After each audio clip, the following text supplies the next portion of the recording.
Hi, my name's Gavin Grewal. I'm a solicitor at White Dalton Motorcycle Solicitors, and I have with me Andrew Prendergast, aka Chef, also of White Dalton Motorcycle Solicitors. And today we are doing a piece on the truth about dodgy riding. So we've got some topics to talk to you about, and they're mostly going to cover the criminal aspect, but I think we should dip into the civil aspect of the wrongdoing. Yeah, so briefly, we've discussed this in another video. Obviously, we have the criminal courts in England and Wales, and we have the civil courts.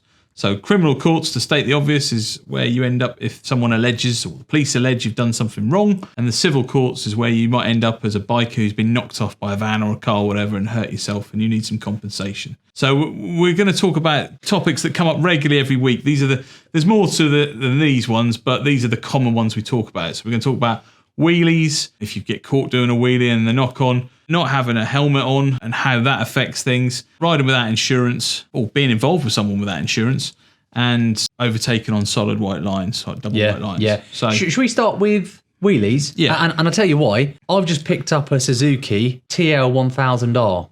So I'm pretty sure they were nicknamed the Widowmaker back in the day. Yes, they were. I'm older. What a fool. So this... Great bikes, though. Great bikes, yeah. And so this is actually a genuine worry for me because that thing is just a torque monster, being a big old V-twin. Yep. And what happens if you get caught popping a wheelie? So let's start with the criminal side of things. Yeah, so we're going to get out the Book of Law. I think we were going to sing the Book of Law, but I was told that was juvenile. So it's the Book of Law and we're very serious. So what I've got here is something called Wilkinson's Road Traffic Offences, the book. It's basically the Bible if you're dealing with road traffic offences. Yeah, and I should probably say the reason we're going to this book and looking at dangerous driving is because there is no act that says thou shalt not wheelie. It is considered as dangerous driving, and if you read the definition, it probably makes sense to the viewer. So this is not the most exciting thing you'll ever hear in the world, but it's worth just laying it out. So basically the act says it provides that a person is to be regarded as driving dangerously if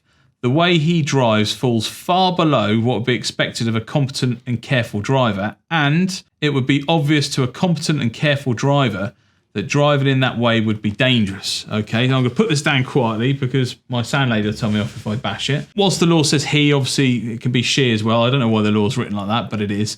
So dangerous driving, wheeling is textbook dangerous driving. As Gavin said, it doesn't say, and if you wheelie, you're riding dangerously. But generally speaking, if you get caught, you're facing a dangerous driving charge in the criminal courts. And we've talked about criminal and civil courts before and the difference between them, but we're just going to focus on criminal courts for a minute. So basically, Gav, if you could explain, if you're caught and you're prosecuted successfully for dangerous driving, what's the knock-on for people? So knock-on effect is at the upper end of the scale, you're looking at a prison sentence. So Which you've is got 2 years, yeah, up to 2 2 years years. for dangerous. You are looking at an obligatory, so there's no option here for the court. They must disqualify you from driving. And because it's a dangerous driving offence, you have to then sit an extended retest. So you do a normal test, if you like, to get your licence. This is an extended one in time and complexity if you've got a dangerous driving conviction against you. So just to be clear for everyone at home, even if you're an HGV driver or a delivery driver, you need your licence. You can't afford to be without your licence. If you get found guilty or plead guilty of dangerous driving, it's cool, we get a lot. People saying, I can't lose my licence, what can I do? Unfortunately, if you're prosecuted successfully for dangerous driving, the minimum is a 12-month disqualification from driving, plus a fine and court costs. And at the worst end, which is unusual for pulling wheelies, unless it's something really bad, big accident happens or whatever, at the upper end, it's 2 years in prison. But I mean, it's unusual. Also, in my I'm experience. just thinking about my last case I went to court on dangerous for. Yeah. There was... Young lad. A young lad up north. He pulled a wheelie in a high street, but just sat there was an unmarked roads policing car with a dash cam running, and it just shows him popping a wheelie across the road. But the wheelie, it wasn't like a big wheelie. It wasn't like... It was crap. It was crap. Yeah, I mean, it was a few inches, but...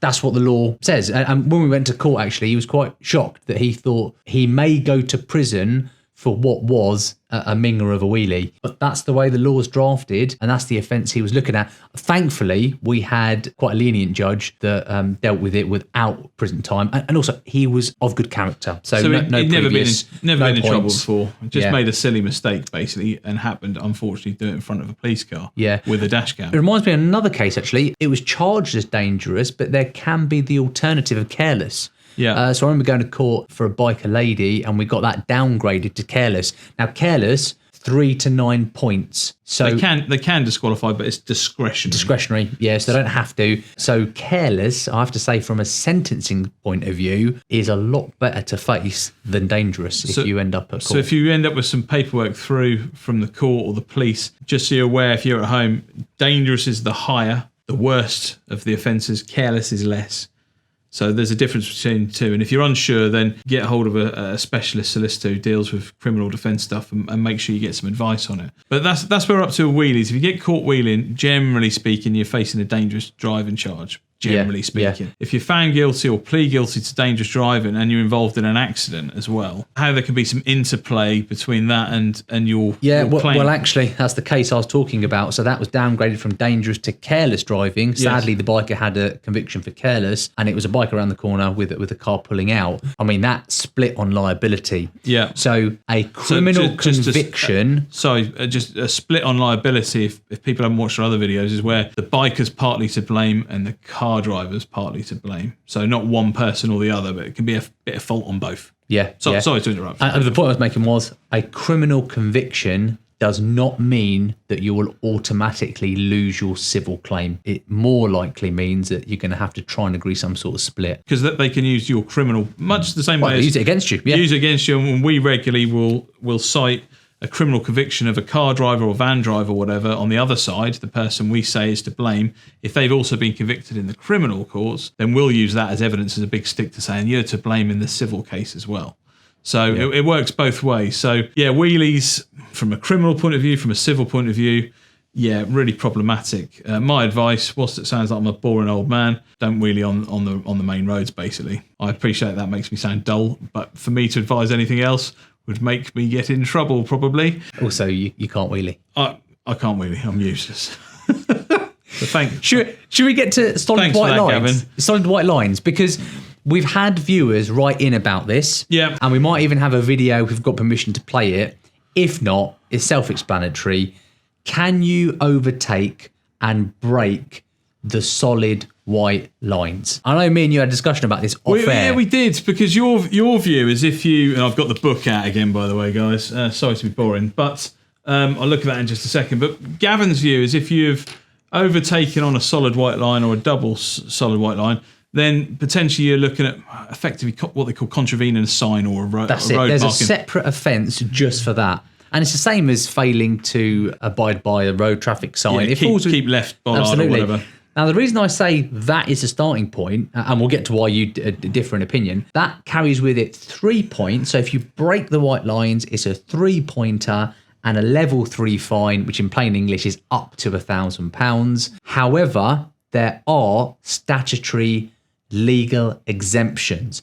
So this is not to say you can never cross a white line. You can, but if you do that and you are alleged to commit offence, you've only got certain defences available to you. Should we read those out from the book? So apologies, reading from the Book of Law again. It basically says, these allow a vehicle to cross or straddle the continuous line in order to obtain access to a side road or land or premises adjoining the road, to pass a stationary vehicle, so obviously if someone's parked up, to avoid an accident or in circumstances beyond the driver's control. You can also go over the solid white lines to pass road maintenance vehicle moving at a speed not exceeding 10 miles an hour, to pass a pedal cycle moving at a speed not exceeding 10 miles an hour, to pass a horse that's been ridden or led at a speed of, guess what, not exceeding 10 miles an hour, and to comply with the direction of a uniformed police constable or a traffic officer or traffic warden, etc. So they're the only times you should be overtaking, according to the law, on solid white lines. And if you haven't got one of those, then you got no defence to it. That's generally the gist. Yeah, and I think the biggest problem there, I'm just thinking of my journey to work sometimes, and I haven't done this, that's why I always look at the law book, but if they're just queuing traffic So just a busy day and a lot of traffic, and you're overtaking vehicles, that doesn't fall into any of the exemptions. Because it says there, it's a road maintenance vehicle, has to be travelling at less than 10 miles per hour, not a queue of traffic travelling at less than 10. So I think this is where some people get themselves into trouble, to be perfectly honest. Quite. Yeah. And also, look, we're two lawyers sitting here debating it. Yeah, quite. So what are the chances that the police officer knows what's going on, road users know what's going on, and the courts? So there's the fine, there's the exemptions. If one of those apply, you're safe. So where we've had a debate off camera is whether overtaking on double white lines is automatically dangerous driving or not. Now, I don't think it's automatically dangerous driving, but I can see circumstances where we talked about what dangerous driving was a moment ago, and I gave you the definition. So my problem with that is, let's say you're out with your buddies on a spirited ride, and 3, 4, 5 of you out together in a group, and you've all overtaken on double white lines. I could definitely see an argument for you being done for dangerous driving. Gavin's starting point was... Yeah, I disagree. I think there's a separate offence of contravening the white lines, and that's what we'd be looking for. So this is the debate, because I think if you're on the wrong side of the road for long periods of time, overtaking on bends, etc., I could see definitely them coming after you. And I've had clients where that's happened. They come after you for dangerous driving. The law is not always straightforward, so that's the whole point. There's a nuance there, and if you speak to a lawyer, speak to 10 lawyers, you probably get 10 different opinions, but that's generally the gist. That's the definition of dangerous driving, and obviously we just talked about solid white lines. I think the thing we should probably move on to next is if you either riding around without insurance or you're involved with an accident with someone with no insurance. Yeah. So we'll start with riding without insurance and the knock-ons of that. I guess the criminal side of things, if you've got no insurance, you're looking at either 6 to 8 points at the bottom end of the scale. Yeah. So your license being endorsed for riding without insurance, or at the upper end of the scale, you might get no points at all, but you will be disqualified for anywhere between 6 and 12 months. Plus now, an unlimited fine from memory. An unlimited fine, yeah. Unbelievable. Yeah. So the reason why I say you've got a bottom end and a top end, if you are alleged to have committed that offence, you will go to court, and the court will then work out whether this is a less serious insurance offence, i.e. you're driving alone, nothing's happened, or if it's more serious, you've had an accident, let's say, or tried to leave the scene when you had no insurance, they might find that it's more serious and you go up the severity band. But in the civil case, let's just say a car driver pulls out on you and they've not got any insurance. So, yeah, that scenario first. So if you are unfortunate enough to be involved in an accident with someone who hasn't got insurance, then we get a lot of phone calls, people going, well, there's nothing I can do. I mean, I write a lot of legal columns in the motorcycle press that some of you guys might have read out there. So it's like, what do I do? So if you're involved with someone who hasn't got insurance, you can bring a claim. But basically, the way you do it, as there's no insurer there to pay out, you direct your claim to someone called the Motor Insurers Bureau, or the MIB. So if you Google that, not Men in Black, it's the Motor Insurers Bureau. So the MIB, they basically stand in place. They're what they call the insurer of last resort.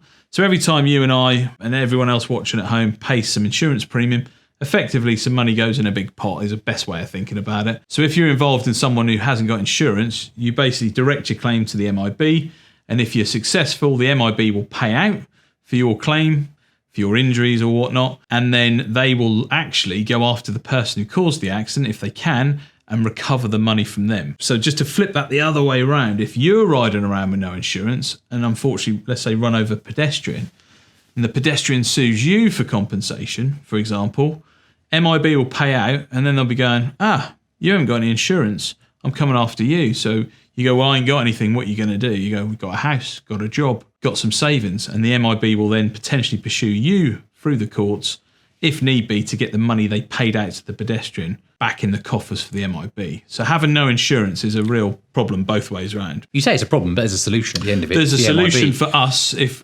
I've hit someone or had a collision with someone who hasn't got insurance. But if you haven't got insurance, there's a big problem for you. So I spoke to a lawyer at the MIB about that, about their recoveries, and they say whilst the power's there, they generally don't pursue people. Oh, really? I was surprised to hear that. His reasoning for that was, if they haven't got any insurance, what's the chance they've got any assets, and we're going to waste money pursuing them, trying to get the money back. Take that as through the grapevine. What I'm not saying is don't worry, they won't pursue you. They have got the power to. My view, being the careful and prudent lawyer, is if you have got any assets at all, whether that's a house or some money in the bank or a job, look in if you do have an accident, unfortunately, and hurt someone, you haven't got insurance, because we've had a few cases over the years where some fairly catastrophic things have happened, and someone's facing 100,000-200,000 pound bills. So for the sake of a few £100s of insurance, you kind of go, I wish I bought the insurance, but coulda, woulda, shoulda. So I was looking at the comments about riders in London, specifically scooter riders committing crime. So what's this on social media, basically? Social media, and they're not wearing helmets, so they've always got like the hoodie zipped up. The well-known protective hoodie. The protective hoodie, if you fall off, it's going to save you. But what is the criminal offence for not wearing a helmet? Well, shall I say the sentence is actually not as bad as you think. I thought it was points on your licence. It's not. It's a level 2 fine only. And a fine of? Well, plain English, it's £500. Unbelievable. No points. For no helmet. However, that does not apply if you are a follower of the Sikh religion.